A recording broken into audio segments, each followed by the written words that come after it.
አንቲ ውእቱ ሰዋስው ዘርየ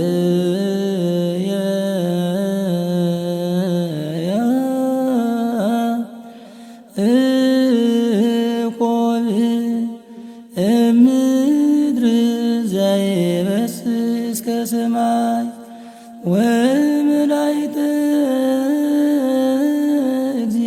እግዚአብሔር የዐርጉ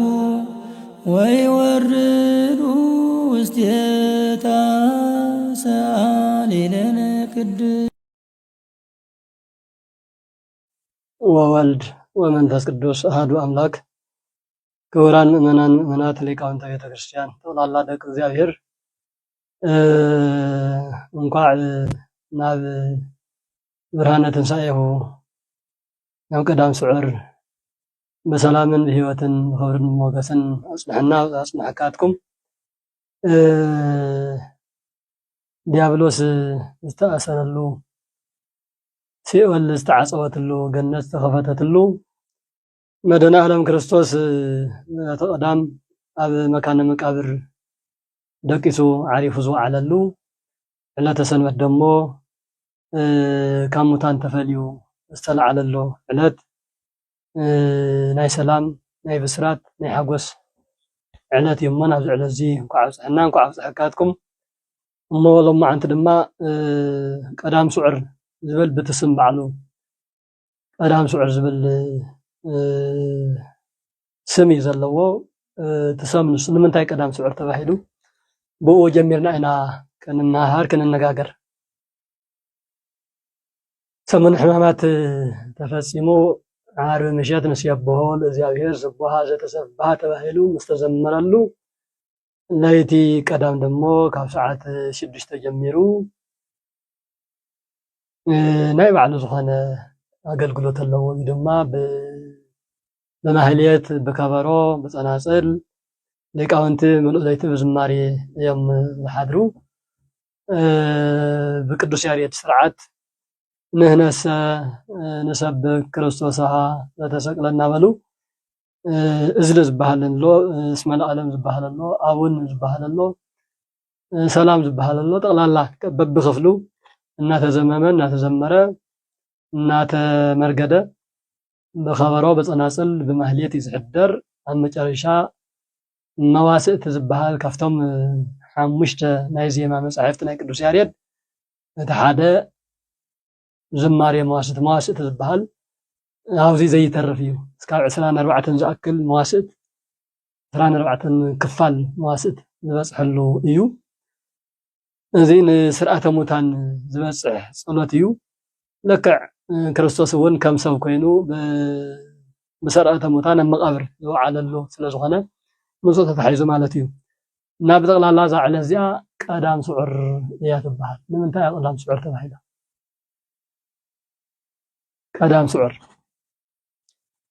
ቀዳም ስዑር ዝበሃል ስም ኣለዋ። ካሊእ ስም እውን ቅድስቲ ቀዳም ዝተቀደሰት ተባሂላ እውን ትፅዋዕ ኣለዋ። ለምለም ዝኾነ መዓልቲ ለምለም ቀዳም ተባሂላ እውን ብብዙሕ መልክዑ ትንገር እያ። መጀመርያ ቀዳም ስዑር ዝተባሃለሉ ምክንያት እንታይ እዩ? ከም ቃሉ ስዑር ማለት ዝተሰዓረ ዝሓለፈ ዝመስል ነገር እዩ ዘመላኽት። እዚ ድማ ከመይ ተሳዒሩ በዓል ይሰዓር ድዩ በዓል ይልወጥ ድዩ ዝብል ሕቶ ከልዕል ስለ ዝኽእል ቀዳም ከምቲ ንፈልጦ ቀዳምን ሰንበትን ብፆም ደረጃ እኳ እንተሪእናስ ንግሆ እዩ እኽሊ ዝብላዕ። ምናልባት ፆም ዋላ ፆም ውሽጢ ኮንካ ናይ ስዕረት ምግቢ ኢኻ ዘይትበልዕ እምበር ናይ ፆም ምግቢ ሰዓት 3 ድሕሪ ቅዳሴ ጀሚሩ ይብላዕ ይስተ እዩ። ኩሉ ግዜ ዓመት እስካብ ዓመት ማለት እዩ። ብፍሉይ መልክዑ ግን እዛ ዕለት እዚኣ ኣብ ድሮ ትንሳኤ ፅባሕ ዓርቢ ስቕለት ትርከብ ቀዳም ግን ሙሉእ ለይቲ ሙሉእ መዓልቲ ፆም እያ። ስለዚ ብፆም ተሰዓረት ቀዳም ማለት እዩ። ዝብልዐላ ዝነበረ ናይ ዕረፍቲ መዓልቲ ዝነበረት ናይ ጾም መዓልቲ ኮይና ምውዓላ እንዳውም ጾም ንጾም እውን ዝተፈለየ ጾም ካልእ ግዜ ጾምና ውዒልና ምሸት ካብ 9 11 ክንበልዕ ንኽእል ኢና እዛ ቀዳም እዚኣ ግን ብጾም ተሰዓረት ቀዳም እያ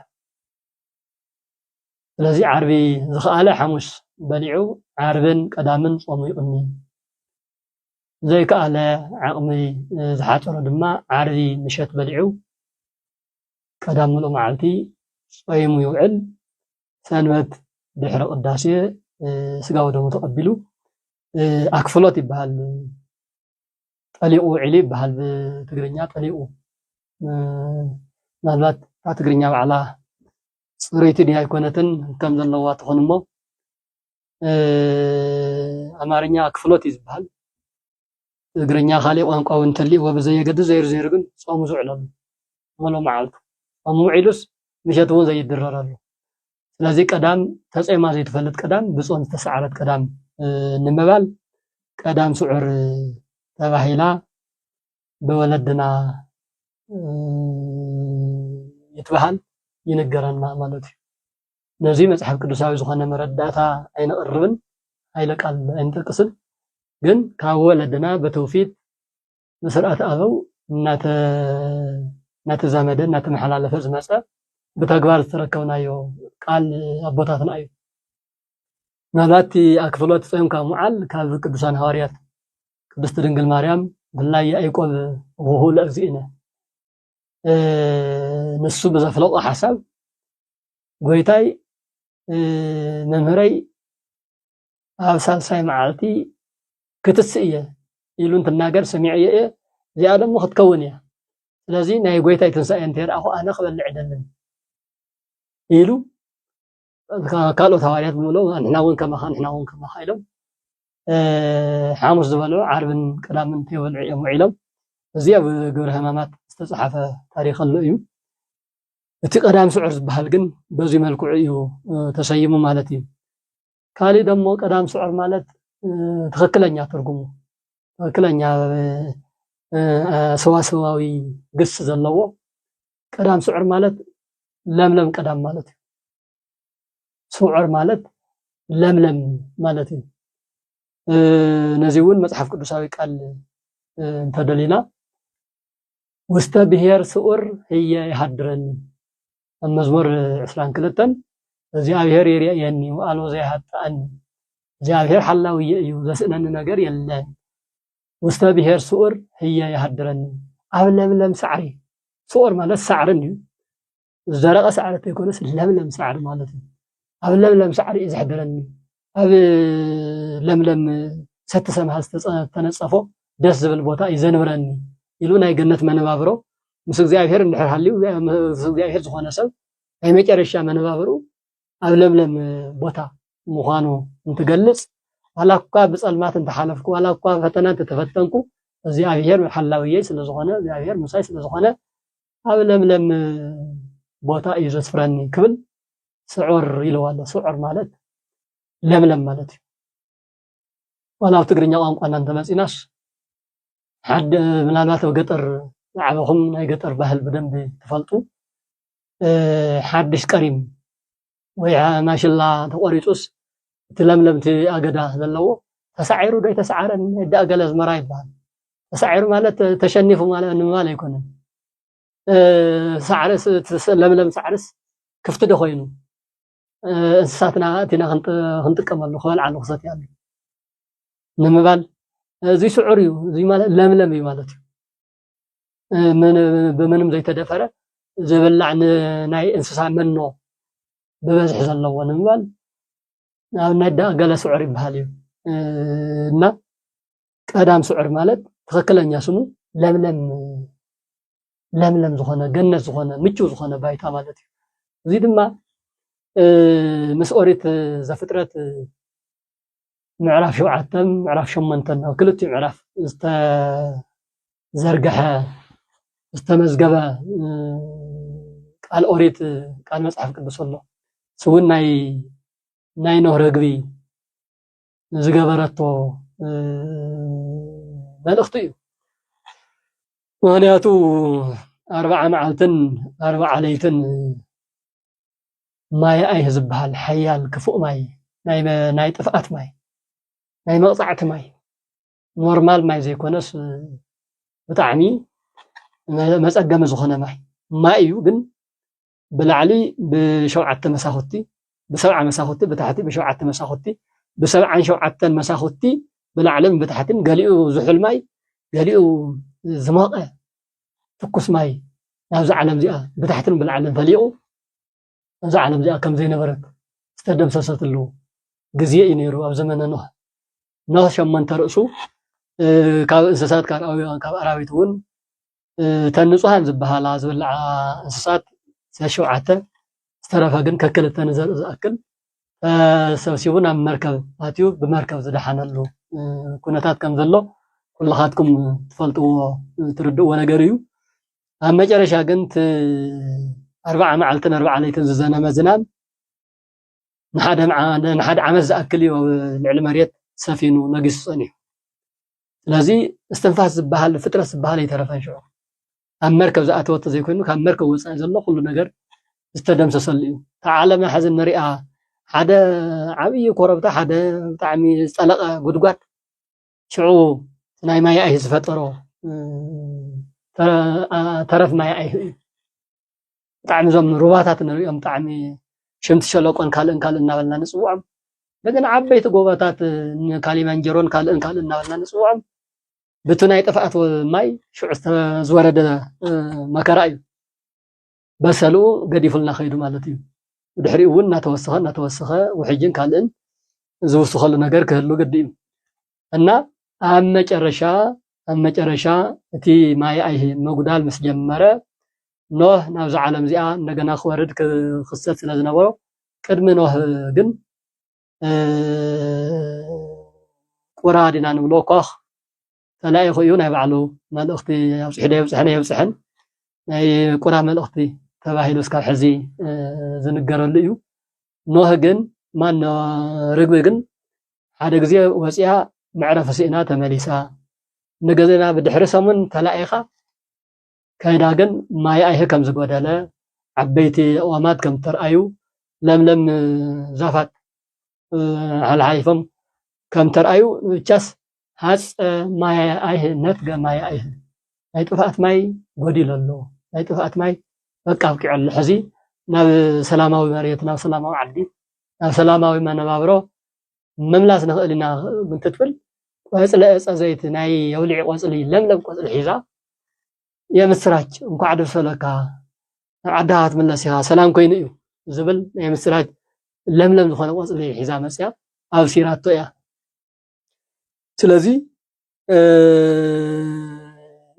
እዚ ምሳልያዊ ኣስተምህሮ እዩ ታሪኻዊ ኣስተምህሮ እዩ ናብ በዓልትና ናብ ቀዳም ስዑር ናብ ዝዕለት እንትነምፅኦ ድማ 40 ለይትን 40 መዓልትን ያው ዋላ እኳ ብቁፅሪ ደረጃ ዝተወሳሰኸ ነገር ተሃለወ ግን 40 ጾም እዩ ዝበሃል 40 መዓልትን 40 ለይትን ጾይምና ናይ መጨረሻ ዲያብሎስ ተሸኒፉ ክርስቶስ ነጊሱ ሲኦል ተበርቢራ ተበዝቢዛ ጥርሓ ተሪፋ ውይላ ደቂ ኣዳም ኩሎም ብዘየፈላላይ ካብ ሲኦል ናብ ገነት ኣትዮም ምሕረት ተኣወጁ ሰላም ኮይኑ ንምባል ወለድና ካህናት ሰቲ ሰምሃል ሰቲ ሒዞም የምስራች እናበሉ ዝዝምሩሉ ለምለም ነገር ብለምለም ሳዕሪ የምስራች ዝናገሩሉ መዓልቲ ስለ ዝኾነ ቀዳም ስዑር ለምለም ዝኾነ ቀዳም ተስፋ ዘለዎ ቀዳም መከራ ዝተወገደሉ ቀዳም ዋላ ንክርስቶስ እውን ናይ ዕረፍቲ መዓልቲ እዩ ዓርብ ስቕለት ከምቲ ዓንቶ ኣብቲ ቀዳማይ ትምህርትና ዝተናገርናዮ ክንደይ መከራ ዝሓለፈ እዩ ቀዳም ግን ሙሉእ ብሙሉእ ኣብ መቃብር ዓሪፉ ዝወዓለሉ ቀዳም ስለ ዝኾነ ለምለም ቀዳም ተባሂሉ ይፍለጥ እዩ ካሊእ እውን ቅዱስ ቀዳም እውን ይበሃል እዩ ዝተቀደሰ ቀዳም ማለት ጎይታ እግዚአብሔር ንሽዱሽተ መዓልቲ ዝኣክል ፍጥረታት እናፈጠረ ፀኒሑ ኣፍታ 7ይ መዓልቲ ግን ዝተፈለየት መዓልቲ ናይ ክብሪ መዓልቲ ገይሩ ኣቕሚጡ ኣይፈጠረላን ናይ ዕረፍቲ ግዜ ገይሩ ይሁንና ስለዚ ካብዘን ናይ ስራሕቲ ግዜ ተፈልያ ናይ ዕረፍቲ ግዜ ናይ ሰናይ ሓሳብ መፍለቂ ግዜ ኩታስ መንፈሳዊ ነገር እምበር ስጋዊ ነገር ብስጋ ኣቲና ዘይንጭነቐላ ቅድስቲ ዝተቀደሰት ዝተባረኸት ዕለት ማለት እውን ቅዱስ ቀዳም እውን ይበሃል ኢና ቀዳም ስዑር ማለት እዚ እዩ ስለዚ ጎይታና ኣምላኽና መድሓኒና ኢየሱስ ክርስቶስ ኣብ መካነ መቃብር ዝወዓለሉ ይኹን ደኣ እምበር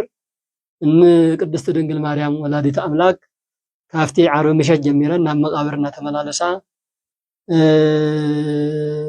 ዘሎ ነገር ንምጽናዕ እንትመላለሳ ብፍላይ ድንግል ማርያም ካብቲ መቃብር ኣይለቅቐን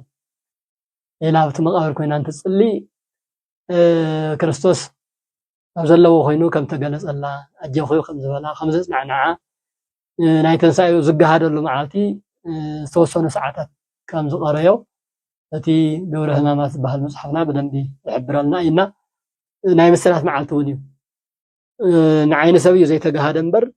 ከምዚ ትስዕ ዕረፍቲ ገይሩ ከምዚ ትስእስ ተንስእ እግዚኦ ዕረፍትከ ኣንተ ወታወተ መቅደስከ ከም ዝበለ ቅዱስ ዳዊት እውን ዝተፈለጠሉ ዕለት እውን ስለ ዝኾነ ኢና ስለዚ እዚ ዕለት እዚ ናይ በረከት ዕለት እዩ ናይ ዕረፍቲ ዕለት እዩ ናይ ለምለም ሃገረ ገነት ዝረአናሉ ዝጎብነናሉ ብዒንቲ ኣቦታትና ብዒንቲ ኣዳምን ሔዋንን ብዒንቲ ነቢያት እናርአና ገነት ዝሃወፅናሉ እንህውፀሉ መዓልቲ እውን ስለ ዝኾነ